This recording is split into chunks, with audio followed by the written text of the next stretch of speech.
I am interested in gender fluidity, gender transition, gender dysphoria, because all of this is something that my students, primarily college freshmen, are at least superficially well versed in.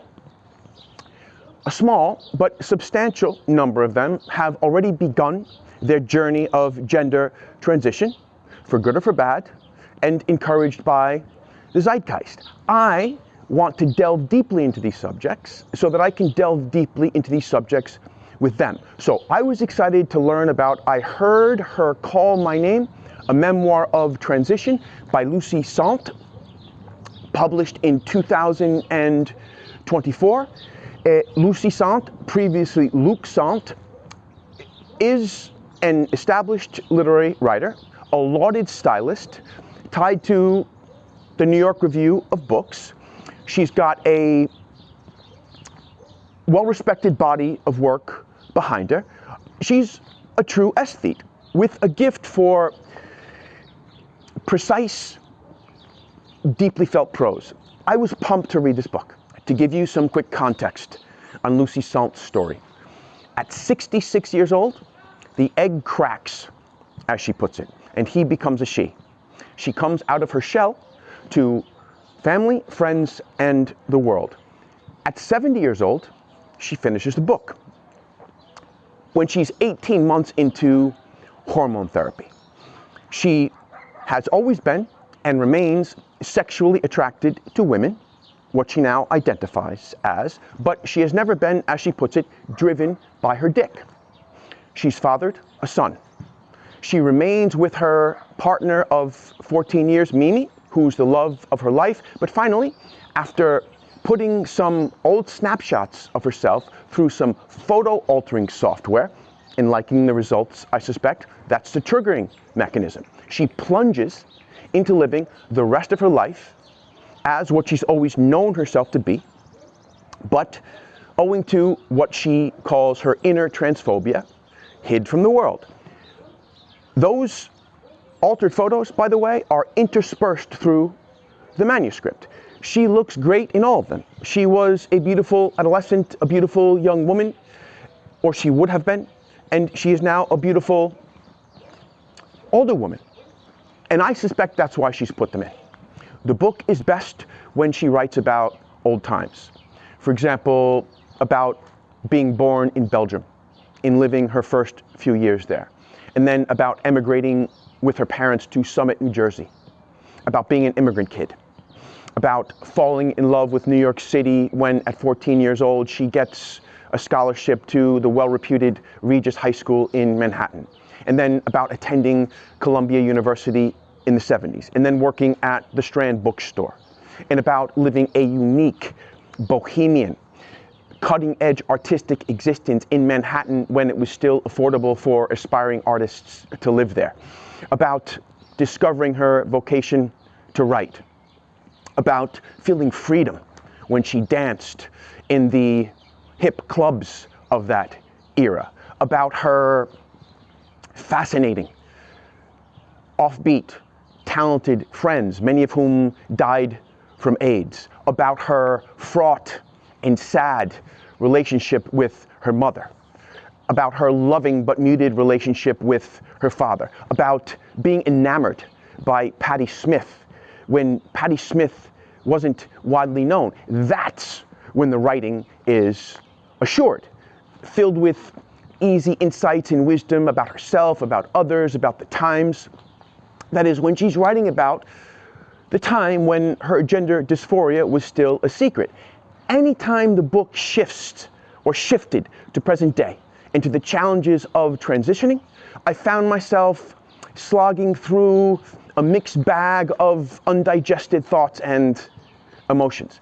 I mean, Lucy Sante has definitely reflected a lot on how gender dysphoria has always permeated her life, but she's got no distance on coming out, or not enough distance on coming out. She's still in thrall with having taken the big step, and great for her, but that state of mind just does not make for solid prose or solid writing. When she writes about buying wigs, or taking selfies, or studying herself in the mirror, or the agony of hair removal, or fussing about fashion faux pas, or the shock and I suspect secret disappointment that her old friends just want to talk about the same old things with her, even after her transformation.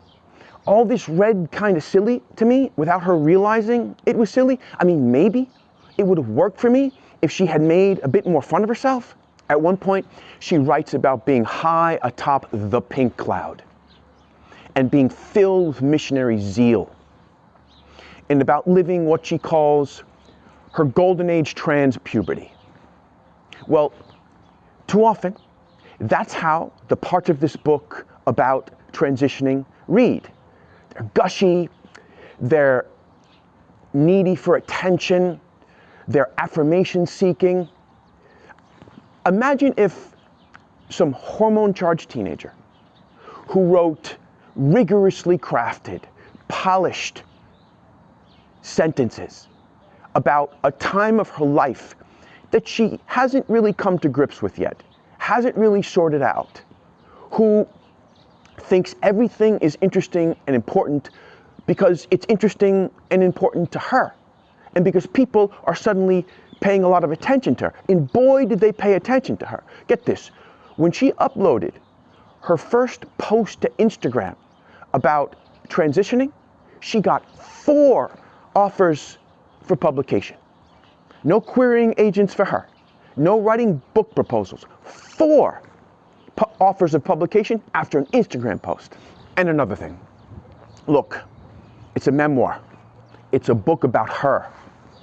She's an expert on herself, not on other people, not on the current cultural or political moment. I get that.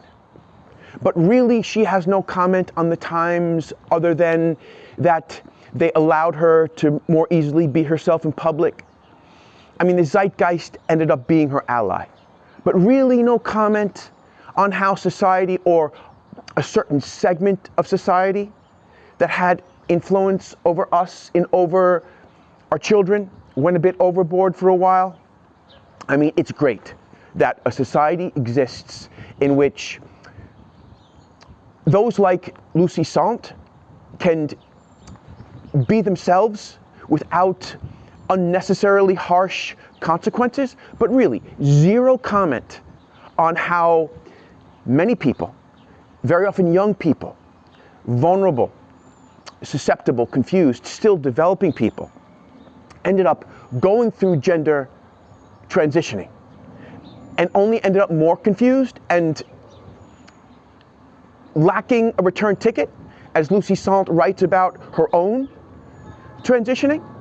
I mean, zero comment, absolutely no comment about how maybe the dangers of, let's say, gender transitioning being blindly admired by a certain powerful segment of our cultural machine that on the one hand praises gender fluidity, but on the other hand bangs the drum for those under 18 who want to make permanent changes to their anatomy or parts of their anatomy tied to their gender and to their chemical makeup. I think Lucy Sante has some qualms, okay? She's too smart not to, but I suspect that she doesn't air them to not offend those that she wants affirmation from, and that's too bad, because the book is lesser, because she skirts this very polemical but important issue. If you really want to read a memoir about gender transitioning that pulls no punches, then I recommend Conundrum.